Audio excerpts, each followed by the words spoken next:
अस्सलाम वालेकुम दोस्तों, आज हम आलमी यौम अतफ़ाल पर 10 लाइन का मज़मून नवीसी देखेंगे। 1. यौम अतफ़ाल हर साल 20 नवंबर को मनाया जाता है। 2. ये दिन बच्चों के हुकूक और फलाह व बहबूद के लिए मुख्तस है। 3. अक़वाम मुत्तहिदा ने 1954 में इस दिन का आगाज़ किया।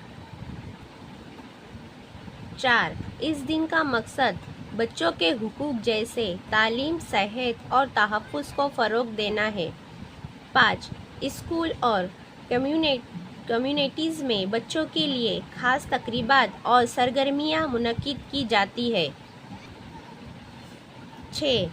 ये दिन हमें याद दिलाता है कि हर बच्चे को मोहब्बत, इज़्ज़त और तवज्जो देनी चाहिए। 7.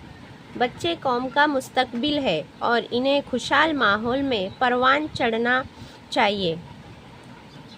8.